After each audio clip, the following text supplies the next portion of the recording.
komin í sæti í Hárbeitt í Hafnarfirðinum þar sem við ætlum að fá innsýn í skeggtísku karla. Kíkjum á þetta.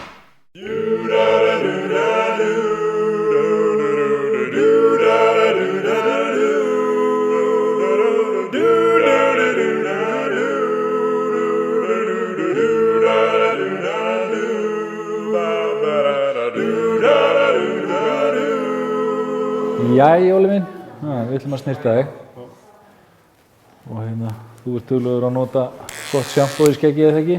Jú. Þú ætlar að safna aftur hérna. Já. Þá jöfnum við þetta bara saman, styttum það aðeins og svona lögum við bara til, ekki?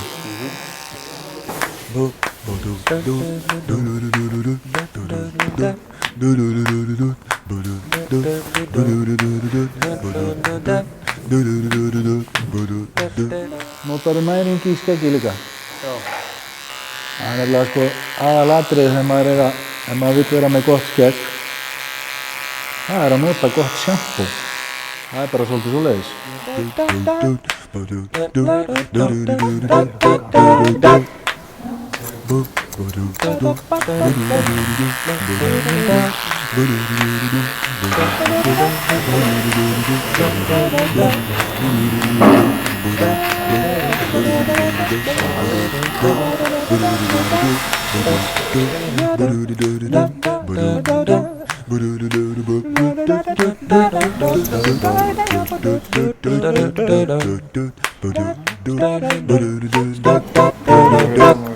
Ekki orðið meira það að karlmenn eru að snyrta skeggið sitt? Jú, miklu meira. Og það er meira að segja komnir sko menn sem eru, þú veist, hálfsmánaðarlega. Koma kannski, þú veist, einu sinni í mánuði í klippingu, en tvisvar í mánuði í skeggið. Þannig að það hefur breyst mikið.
Ég mæli með því að þið finnið ykkur góðan barber, pantið tíma, setið bara tíma, bókið mánuð fram í tíman eða 2 eða 3, 2 í viku, höldum þessu snyrtilegu og höldum áfram að safna.